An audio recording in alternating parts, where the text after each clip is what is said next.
Welcome to another edition of the GreenBaje podcast. As always, that is Ajay. He is the green. I am Ken. I am the beige. And this is the season finale of the GreenBaje podcast for our second season.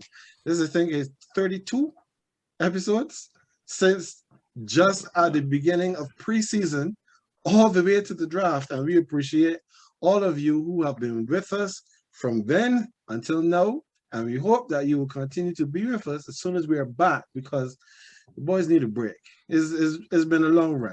So as we've been talking about the draft, we also bring back our draft experts to help us recap what happened this weekend just past. We have Mr. Mark Thompson and Ricky Nurse. Gentlemen, how's it going? Good. Going well, sir. It's going well. Yeah. Well, I am very glad that you guys could be with us again, because as we have been saying all along, the draft is your guys' stuff. It's not really my stuff. And clearly, by the look on AJ's face, it is not his stuff either. But I mean, that is probably because of, what happens every April by his team. So let's not delay. We'll just get straight into it. So after 262 picks made over 3 days, and a flurry of transactions that reshape not just this draft, but drafts in years to come, the 2022 NFL draft is finally behind us. And boy, what an exciting draft it was for most of us.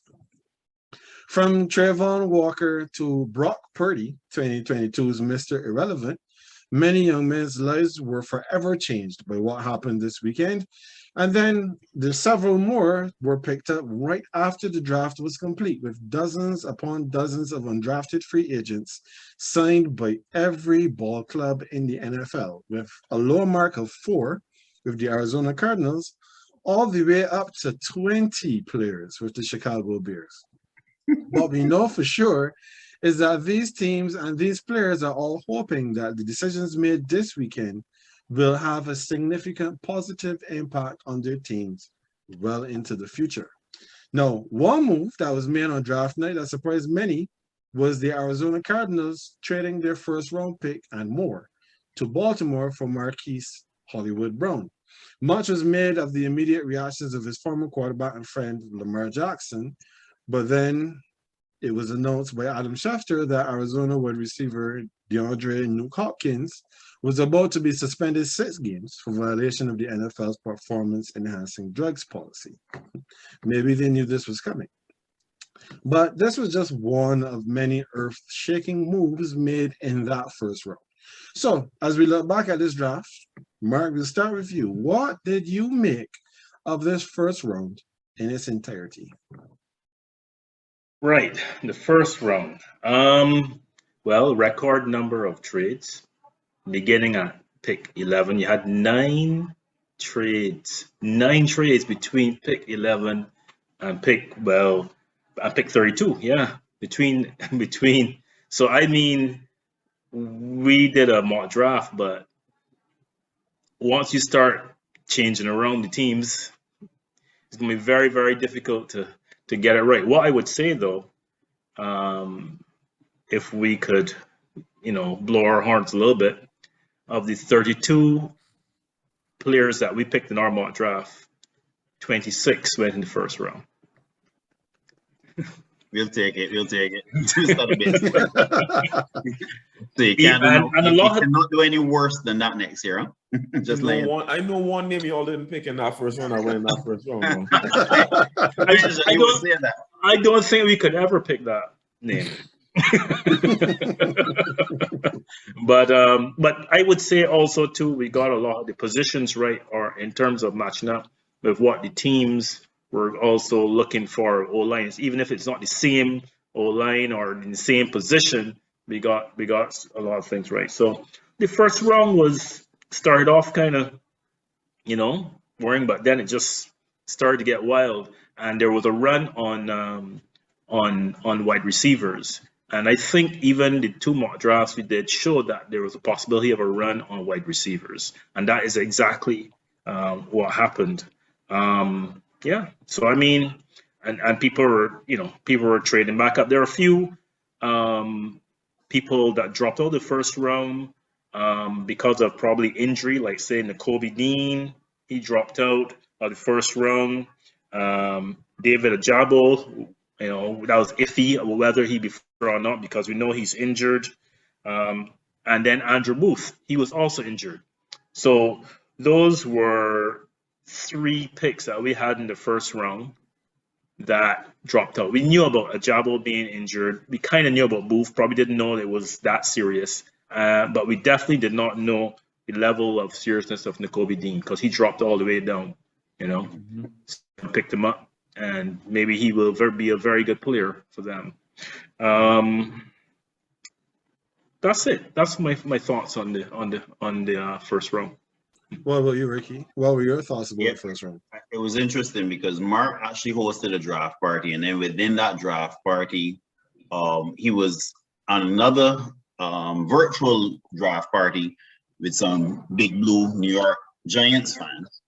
I kind of crashed it as I want to do, but what was interesting for me was the energy. It felt very intense at times because of the number of teams that were willing to trade down.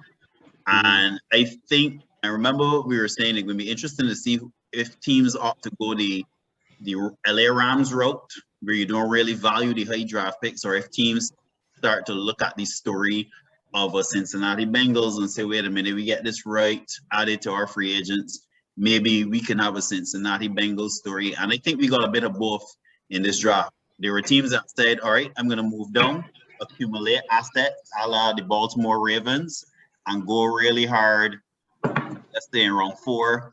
And then there were teams that said, no, I want to be like the Bengals. I'm going to move up and get the guys that I want, and not worry about if I have a certain number of picks, but really focusing on the quality of the picks. So that was what made it interesting, and that's why I think we saw 9 teams. Once we hit pick 11, we saw 9 teams say, all right, let's go, let's move up and down this board. So that is what was very intriguing for me.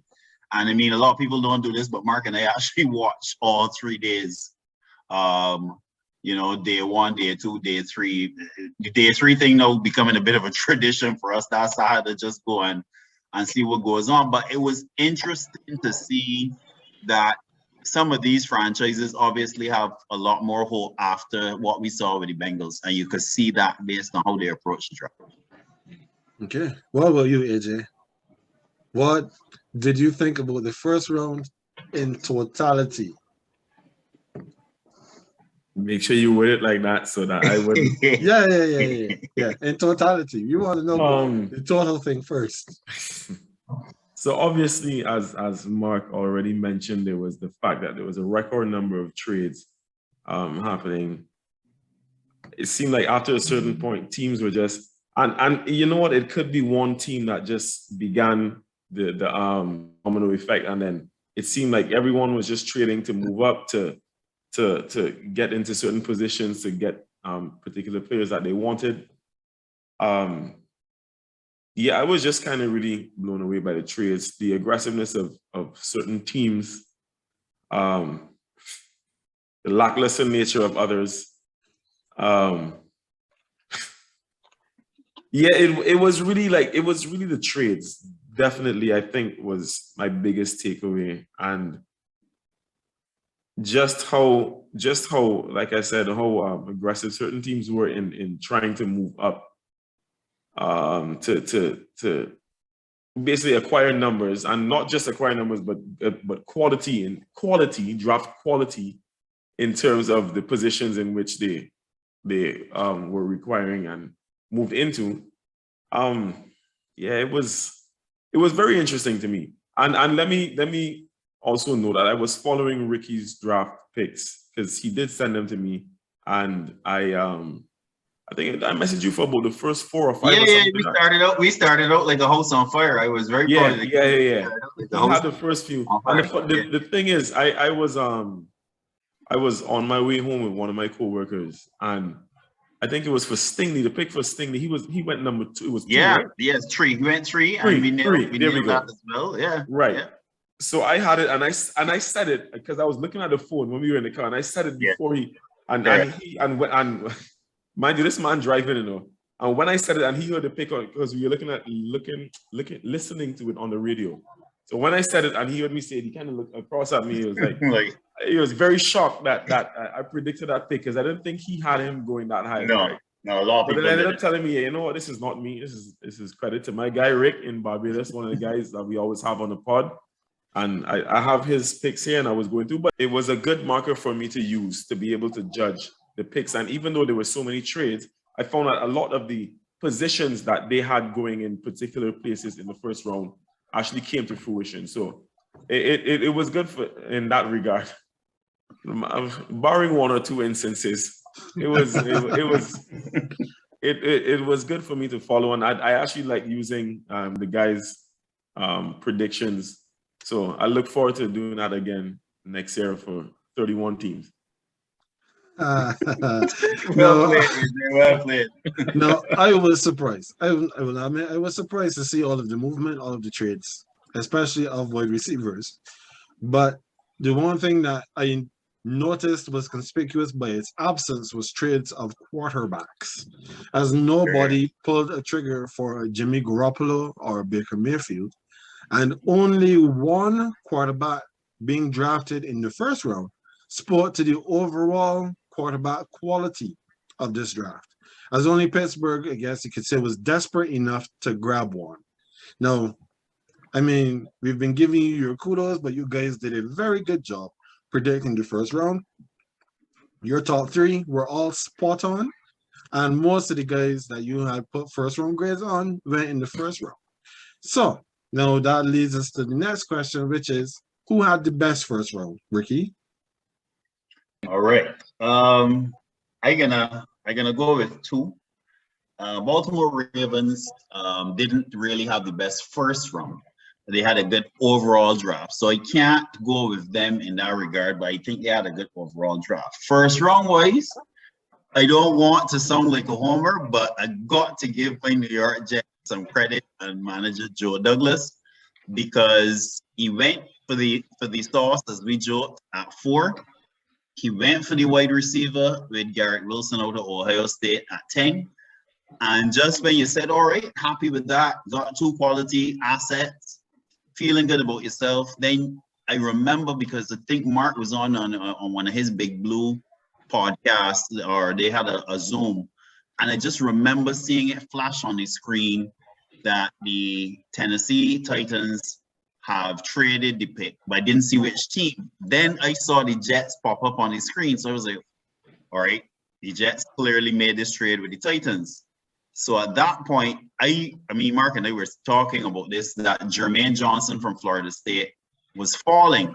So at that point, I legit started to feel that nervous energy, like, are we going to take this guy?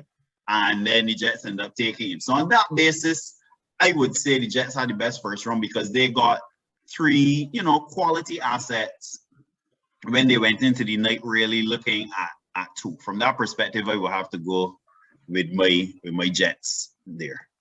Okay, what about you, Mark? Who had the best first round? Well, both New York teams had excellent first rounds. That's the truth. I mean, no 2 ways about it.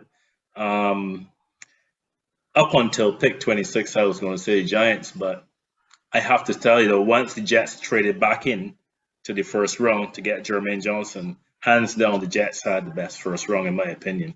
I can't say otherwise. I mean, they had the team. I mean, there are other teams that had good picks, but I mean, you got 3 picks in the first round, right?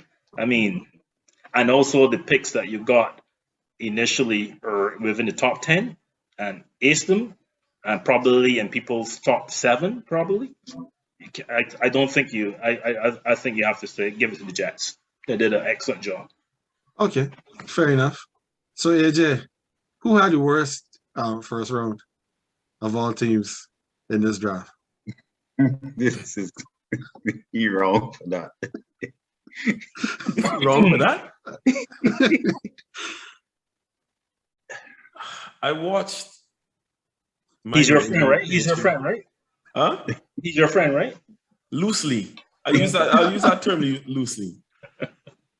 I watched the New England Patriots trade from, I think it was 21st to 29th or something like that. 21, and it went It was down 21 to 29. Right. Yeah. There we go. Mm-hmm. Numbers engraved in my head now. And I y'all know I've been bemoaning the fact that we're not very good in the draft. Mark, since you've known me, you've heard me saying that on this show. Ricky, since you know me, I like this. That's sure. Since day one. For Ken, sure. you know that too. So this ain't no start, right? But at least I feel like we usually at least try something, right? I watched this trade from 21st, and it was with the Chiefs. Yes. Mm-hmm. There we go. So we traded positions with the Kansas City Chiefs. I traded down and then drafted someone who I'm not even sure what his draft grade was, what his grade was. Is it like the obvious answer is in New England Patriots? We had the worst first round and it translated into the worst entire draft. But I'll get into that a bit later on. The fact of the matter is the draft was a bit strange. Okay. Pun intended. And it left me feeling very cold inside. I don't know what happened in the first round. I feel like I genuinely lost interest when I saw that pick. And that's in our draft, not overall. But I mean, by that, well, usually I only do watch the first day in any case. But by that time, there were like 3 picks left, sorry, after that. And I just kind of was zoned out afterwards.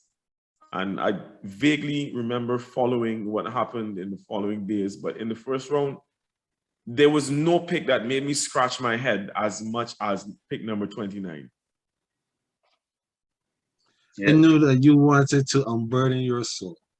So I wanted to give you an opportunity to do so. After all, you know, sometimes we have therapy sessions here on the GreenBaje couch. Appreciate it here. Yeah, definitely. Oh, I'm always looking out for you, my brother.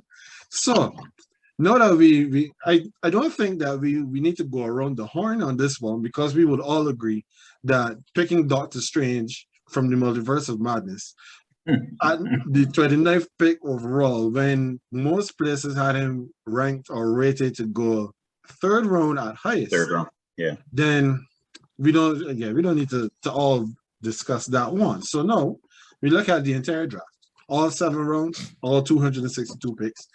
Ajay, you gave me the segue, so I'm coming right back to you again. Which team had the worst draft overall? My answer remains the same. I don't see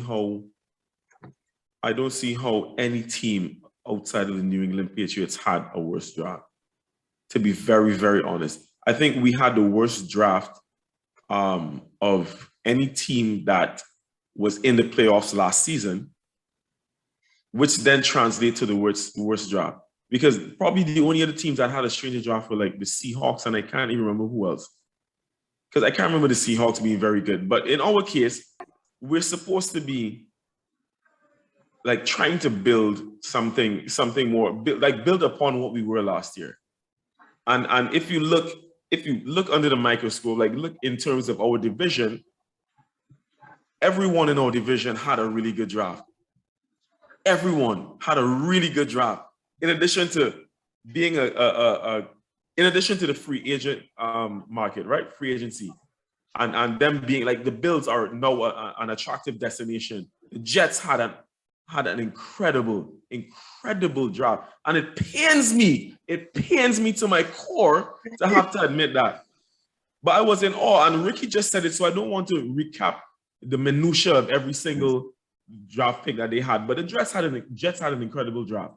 We know what the Dolphins did in terms of the transactions and their trade, right? And then the draft was still not bad, you know.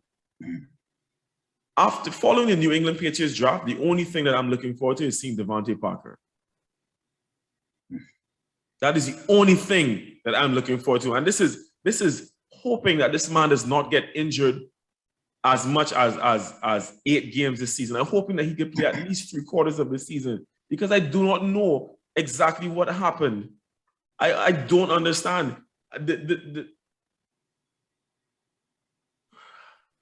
The thing is, if we were completely rebuilding this team, it would be a difference. And you know what? I don't even feel like our draft was horrible. It was in a sense like lower level solid, but that doesn't cut it given the level that we're at and the level we are trying to aspire to be, especially based on how our division is going at this point, right? Like we now have Matt Jones, who's a second-year quarterback, and we give him an option. Mind you, last year he didn't prove that he could throw like very far down the field, but we give him a burner. So a man who isn't very good at yak, but who could give you take the top of the defense or whatnot because of his speed. All right, cool. But let me see how that translates, because Bill is not an offensive mind, and we just lost Josh McDaniels. So I am befuddled and perplexed at what I saw, and once again I have to go into this season hoping, just wishing that Bill actually knows what he's doing, so that he could pull us out of the quagmire that he dug us into in the first case. Because as much as we've won in the past, I'm just not confident in this division. Last year, at least, I was feeling a bit more bullish. I was like, remember Ken last year, I did say, I told you we're going to get into the playoffs. This year, I honestly don't know at this point. And it is very early, because it doesn't mean that everyone that we drafted is going to make the roster. You never know who else you might pick up and whatnot, who else you might trade for.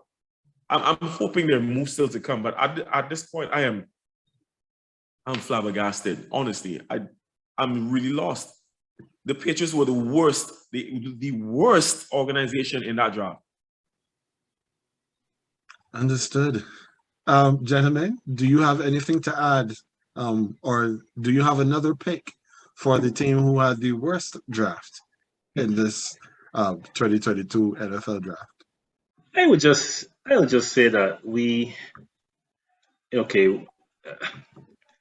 don't know how each team really actually have their big boards, you know what I mean? So like drafting Cole Strange or whatever we may think that that's totally out of whack, but it might be that it is okay for them for whatever reason. Maybe they had some idea that he might have been drafted. I don't know. I mean, I myself, in everything that I have been looking at leading up to the draft, Cole Strange was like a 3rd round pick. Maybe somebody might say 2nd, but 3rd round, and he's not a tackle. The only 2 interior linemen that you would say could touch the 1st round would be Tara Linderbaum, Zion Johnson, and Kenyon Green. And I think Tara Linderbaum is kind of on the border. Remember, we did talk in an earlier session that Tara Linderbaum was dropping. He didn't drop out the 1st round, but he did drop all the way to 25. So, but I guess the main point I want to make is that you just never know, because these drafts, you don't really know to 2-3 years down the road whether they're really successful or not.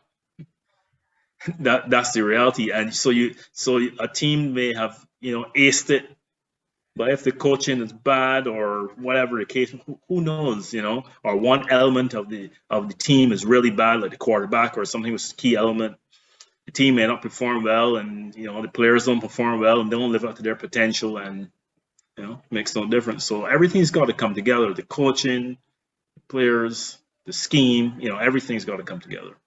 Yeah. So that's all I want to say, because we say bad grade, we say good grade. A lot of teams generally look like they drafted pretty well, in my opinion. A lot of teams. There are not really too many teams that you might come out and say, well, they really drafted badly, but there are some. We'll see. Yeah, at least see, AJ, it's not all doom and gloom. Maybe there is I- some hope on the horizon. I very much appreciate Mark's optimism, but I dwell in a world of reality when it comes to these Patriots because I'm not going to have any wool yanked over my eyes. If this was an outlier year and we were normally good at the draft, then I'd understand what you were saying. But this is something I feel like we do not, like year in, year out, we are bad at. And then it just didn't seem to get better this year, which is why I'm so filled with gloom and doom, like I'm in Dexter's lab. I understand. I mean, Bill has been generally, and even when he was winning Super Bowls, not drafting well, in my opinion. Doing well on the free agency market, but not drafting well.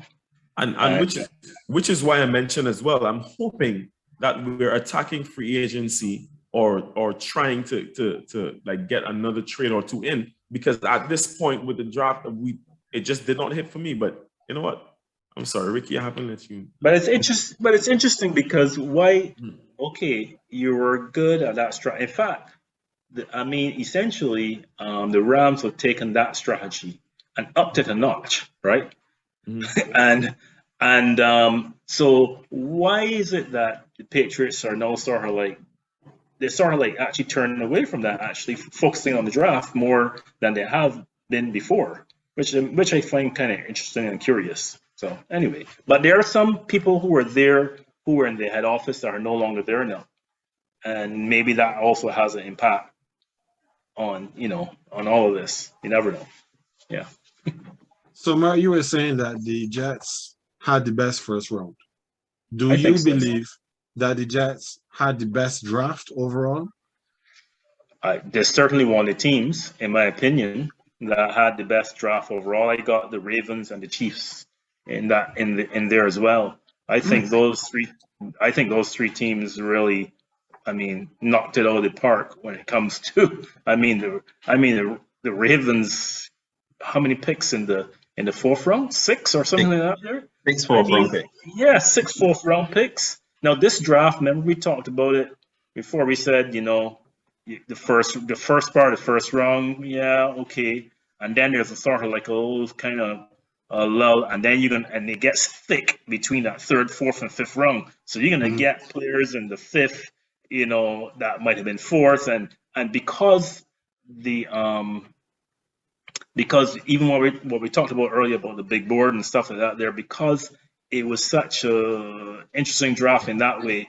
Some teams are going to have second rounders in the fourth, and some teams fourth round and second, and all of that kind of stuff. So I think, so people were willing to sort of trade back and get more picks in that part of the draft, and come away with some quality players, and they definitely came away with what we think to be quality players. It's all, you never know, but they look to be quality players. Ravens, very good. Chiefs, good draft as well. And Jets, yeah. From where I stand, those three teams, I think, had, the best overall draft.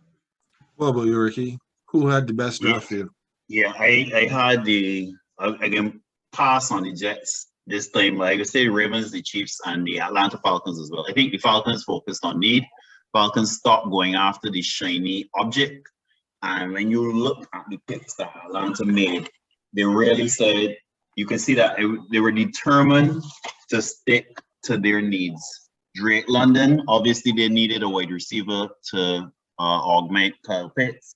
They went for the edge from Penn State, which they needed as well. And then they just kept going. We knew that they needed a QB. Surely Mariota is not a long-term answer.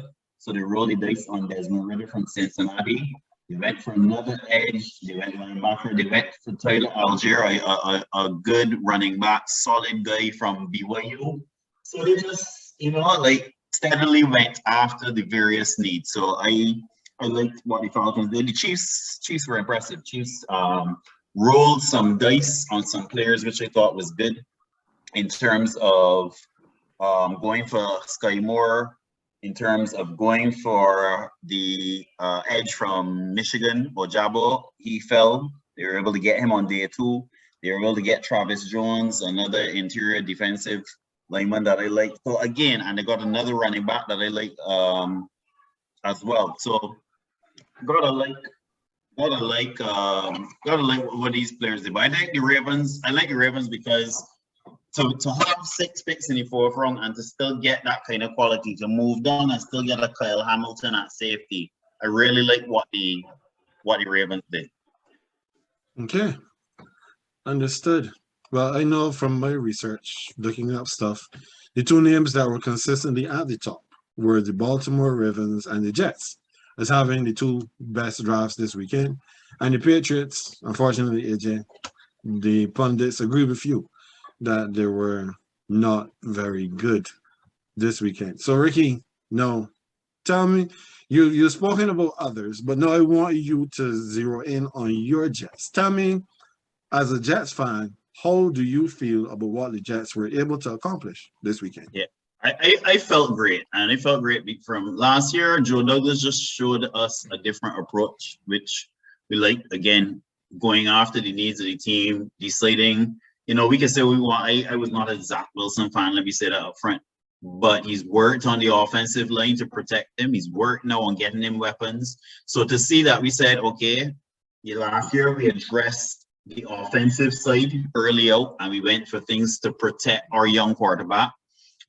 This year, that aggression translated on both sides. You saw going for Sauce Gardner, who's arguably one of the top 2 cornerbacks in this draft class, going for wide receiver in Garrett Wilson to help his young QB, but then also going for Jermaine Johnson at edge. That left Jets fans obviously feeling ecstatic after the 1st round. And then in the 2nd round, moved up to get Breece Hall, worried that maybe Houston would take him, would nab him. They moved up, traded with the Giants, no less, to get that position to go for Breece Hall, who was arguably the top-rated running back in the class. So on 2 occasions, our GM showed that he's willing, look, we're not going to stick to the script here. We're going to move up and go after the player we want, which, I mean, yes, the same thing Mark said, you wait to see how the panel, but you got to feel good about the fact that here's a highly rated cornerback, highly rated wide receiver, highly rated edge piece, maybe top 3, arguably, the #1 rated running back, and you're willing to move up to get the player you want rather than say, okay, you're going to hold on to so many picks. So it was good as a Jets fan to feel like, all right, we're doing something right in this phase and hope that translates into wins this season. So yeah, I felt really good about that as a Jets fan. Okay, understood. So Mark, now over to you. Your Giants. Tell me what about your Giants' draft and how you felt about what they did. It's a little mixed. I think Giants had a good draft overall. I think, but it's mixed. Like the first day, they knocked it out of the park. Round 1. I mean, Thibodeau, Neal. To me, I think they're the 2 best at in each category. That's my opinion. But they knocked it out of the park. Day 2 was where it kind of went a little wonky. You had a wide receiver that was picked in the 2nd round that a lot of people probably had in the 4th round, or even some maybe in the 3rd round. But what I would say, and what I think is going on here, and the latest news to me is that the Giants fired their head of scouting, and the other person who also dealt with player personnel. They fired them. Now, that's not surprising, but when I think back now to the press conferences and the general manager talking about how he focused a lot on the coaches and talked about how the coaches, the input that the coaches have. So that suggests to me that the coaches had more of an input than the scouts than they might normally have. Not saying that the scouting information was, one side, but they had more. So it's sort of like if you go down the line and you see we had 11 picks, and you see pretty much they covered almost every need that they needed in the draft, which is very unusual, right? So it begs the question of best player available need. So I suspect that they may say, okay, coach, what do you need here? What do you need here? That sort of thing. I have a theory on the Rondell Robinson pick in the second round. Kafka comes from Chiefs. Dable comes from the Bills.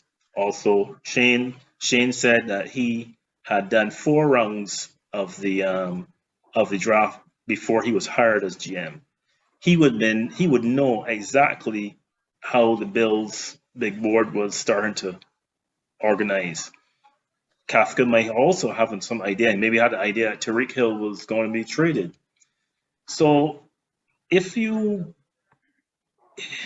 we drafted Wendell Robinson, and the Chiefs drafted Sky Moore.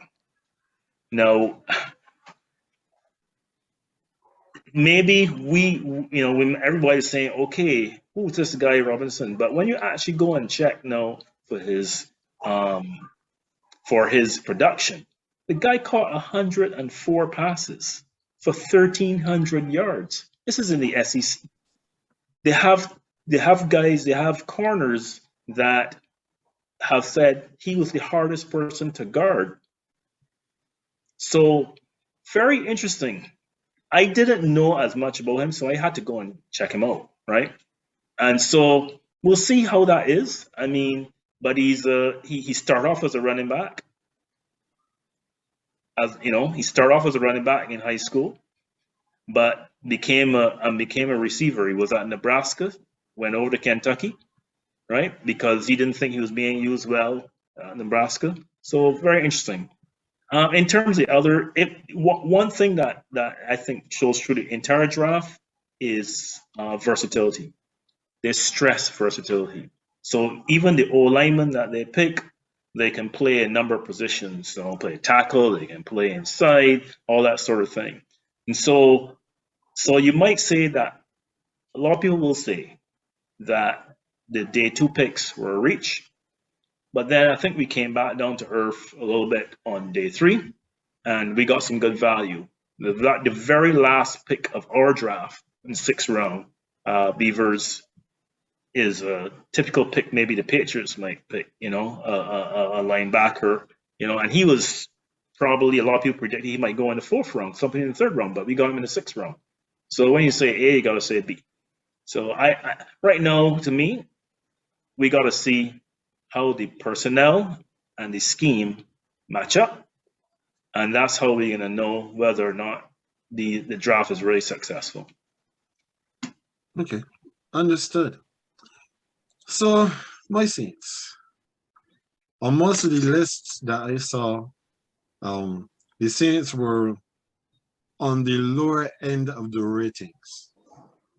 We only have 5 picks in this draft, but I have to give them credit. They nailed the first 2 picks, in my opinion. Chris Olave from Ohio State and Trevor Penning. Agreed. Remember when we talked, not just last week, but the first time when we discussed the draft, I said that we had needs at wide receiver, and we also had a need at offensive tackle because of the losses that we've had, and the fact that our wide receiving core was pretty poor last season. So then the 3rd position that we would have had a need for was safety. And they tried to address that in the 2nd round as well when they picked up, what is his name? I just had it here. Alontae Taylor from Tennessee. No, I don't know Alontae Taylor. I'm very appreciative, though, that the Saints did what I thought they should have done from very early on, which was to sign Tyrann Mathieu to a contract when he was a free agent. We should have signed him from the beginning and not pick up Sorensen, who I expect to be cut before the end of training camp. But that's neither here nor there. The Saints, the issue that I had with the Saints' draft in this particular thing, and I mentioned this when we spoke last week about the amount that they gave up to get up from 18 to 16 and also get that second first round pick at 19. Then they give away the 16th pick plus our picks in rounds 3 and 4 to move up to 11. Yeah. So if you're just looking at what happened in the draft in isolation, it's still a fairly big move up from 16 to 11, giving away your third and fourth round picks, where there's a lot of value to be found in those middle rounds. But then, if you take it in its totality and see what the Saints did in the first place, just to get to 16, then it is mind-blowing. So, okay, Olave clearly is the wide receiver that they really wanted to get. Okay, fine, no problem. But you've basically mortgaged the entire farm now to get Olave. Now, I expected that they would have also picked up a linebacker in this draft, an inside linebacker, because Demario Davis, he's not getting any younger. But no, rather than you being able to pick up a linebacker in round 3, no, you're getting that linebacker in round 5. And then I don't know why we picked another defensive tackle in round 6. I am sure that there are lots of other players in other positions that they could have gotten. For example, we could have picked up another wide receiver. We can't have too many for the shallowness that our wide receiver core was last season. But they have addressed a lot of that in the undrafted free agents, because the Saints have picked up, I think it was 19 at my count. They picked up quite a few. So now we'll see what the rest of the roster shakes. So I was enthused by what I saw happen in the first round, except that we gave away our picks in rounds 3 and 4. But we have clearly thought that the Saints are still a contender, especially in the NFC South. They believe that we can still pick off Brady and the Buccaneers. We've beaten them in the regular season every chance we've gotten. So there's still optimism to be had there. But then when you look at what they have done now relative to the rest of the league, like I see Mel Kiper, for example, he was concerned about the Saints not necessarily fortifying themselves in the quarterback position, even though he also has been on the record saying this is not a great quarterback draft. You can't say one thing and then come back and say something different on the other end. You're not being fair in that regard, in my opinion. But this was 2022. That was the draft. There were lots of other moves that we did not discuss, like the trade of Ajay Brown and others. But of course, there will be time to definitely delve into all of that as we progress. Fellas, I feel like if we've talked a lot about this draft, though, I know AJ is sick and tired of hearing anything about the draft. 2022 has not been kind to him.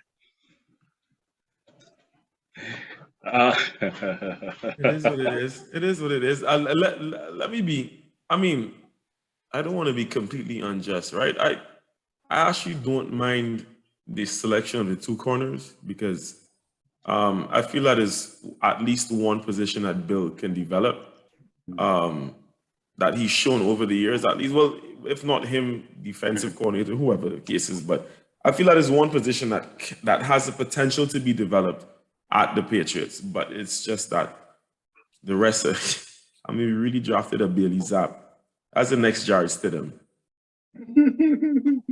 I mean, what's there to look forward to right now?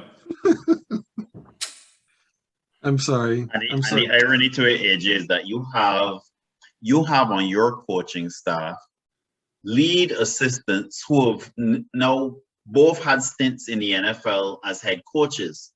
So it is not like they're inexperienced when they put their minds together in that room. That's the part about it that, that's the part that I find surprising. It's not like these guys haven't been in that head coach position now and understand the process. So we will see. But I mean, you know, Bill is Palpatine. Speaking of which, it is Star Wars Day, so may the Mhm. fourth be with you all. Yes, may the fourth be with May you. the fourth, correct. You know, Bill is Palpatine, so he has to control everything. So I am just in a constant state of befuddlement at this point, like I said. So I'm just waiting to see what the season holds, but I have no high expectations. That's the honest truth, once again, because I honestly feel that our division rivals have closed the gap. yeah, well, yeah. Notwithstanding the pick of Strange, as high as it was, I still think he's a good guard, though. I do think he's a good guard. But other than that, The two running back picks were yes, heads. I was just about to say that They have so many running backs. but Pierre Strong is a good running back, though. I Agreed, think he's a good running still back. have Harris and Ramondre Stevenson. You still have, I mean, he's getting older, yes, but I don't know. But what about the wide receiver Thornton? I thought I like him too, but I thought he was picked kind of high as well. But I do like him as a wide receiver. I like Thornton. I'm not as much against his potential as I am against the fit. Okay. Because like I said, one thing that I read afterwards, because I'm not going to lie, I did not know much about him. But one thing that I saw afterwards, and obviously these reports could be wrong because they very often are. But one thing I saw was that he is, one thing I didn't know, obviously, was his speed, what he clocked at the combine and whatnot, the fastest receiver, whatever the case was. Cool. But he apparently is not a receiver who, as I mentioned before, gets a lot of yards after the catch. He's a deep threat guy. Right. So I mentioned that, right? And I don't see how last season Mac Jones has shown that he's adept at heaving the ball downfield.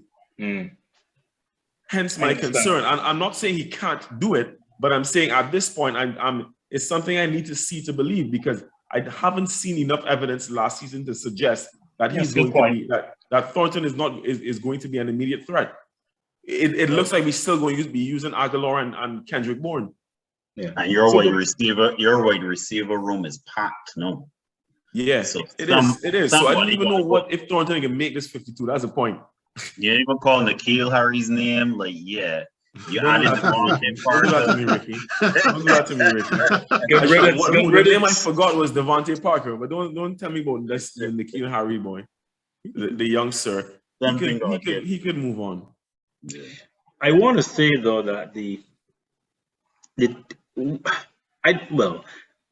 could call it head scratching if you want, but I want to say I was surprised by the discipline of the teams at not overdrafting quarterbacks in this draft. Yeah. In fact, they even went further. I mean, I couldn't believe it, really. Okay, we felt only one would go in the first round, but we certainly didn't think that the next one was going to go in the round 3. Agreed. We also didn't think that one guy who was supposed to be drafted was going to follow the draft completely, right? Okay, he's got some injury stuff, but I didn't think the injury stuff was that critical that he would literally follow the draft. Sam Howell went in round 5. I mean, so I personally like Desmond Ridder, so I think that he could be a good QB, and he's not going to be under any pressure at all. So he's not going to be under any pressure, in my opinion. So we'll see. But interesting enough, the Steelers have said, yeah, there'll be a quarterback competition. In other words, Kenny Pickett could start. And of all the wide receivers in the draft, Kenny Pickett is probably the most NFL ready. So I can imagine how Trubisky must feel, because he went there looking for a starting job. So I don't know what's going to happen, but that's going to make it quite interesting. Well, he will not be the last one that went to a team expecting to be starting, and then the team drafted his replacement just as soon as he got in through the door. That's true. But You no, don't feel for him. You don't feel for him at all. nope. He has to understand that this is the nature of the business.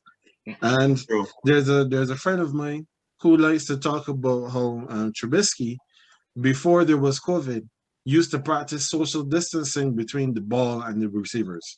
So right now we'll see. The unfortunate thing is where the Steelers are concerned is that a lot of the conversation is that Pickett is giving you the exact same thing that Trubisky does. He's an athletic quarterback who has a decent arm and struggles with his accuracy. So we'll see. We'll see. We shall see. There's been a lot of setting up for the future, and it's definitely going to be exciting whenever we start getting into training camp and we start seeing the cuts. And of course, as players are dropped off of one team, then they're often picked up by another team. So AJ, it might not be looking great right now, but it's only May. There's a lot that can happen between now and September. I am telling you this as your friend on the show, but you know that the amount of love I have in my heart for your New England Patriots. Exactly. I would love for you Yeah, guys to be man. having your first round pick next season could be in the top 3. That's just me. That's just me. But gentlemen, At this point, I don't have a comeback. so gentlemen, I do want to appreciate and say thank you very much for all of your insight and your help over these last couple of weeks. We could not have done these draft shows without you. I don't know many or almost any of these players.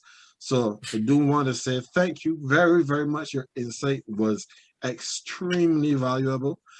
We shall see how things go when the new NFL season gets going. Like I said, there's a lot to come.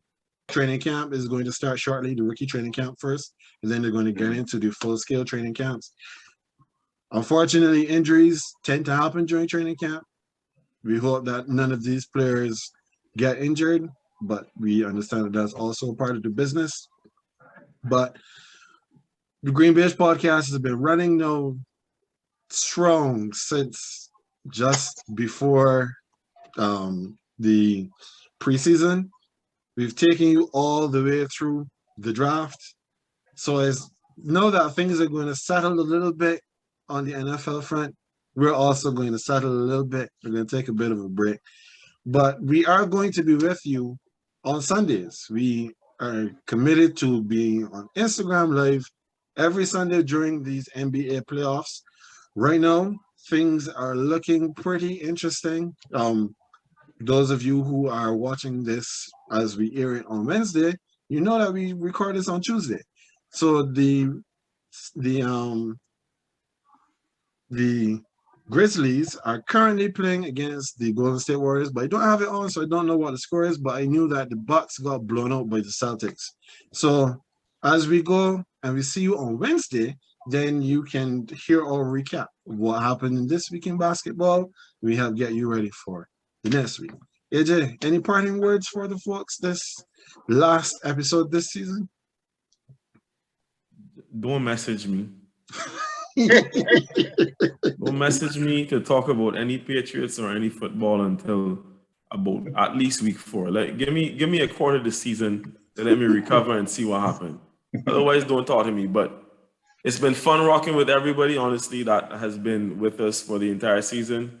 I'm really sorry that I had to end the season on this glum note. However, I appreciate all of you.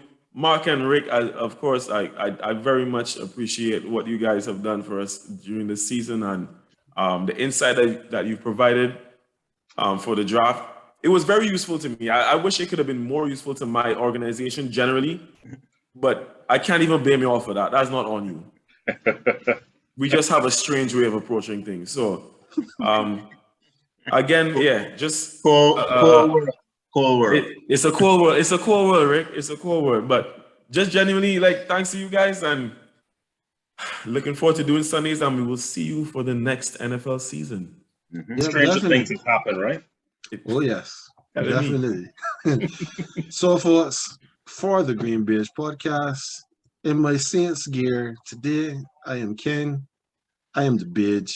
That is AJ in his Patriots gear. He is the green. Again, thank you very much to Ricky and to Mark. And we at the GreenBaje podcast will see you next time.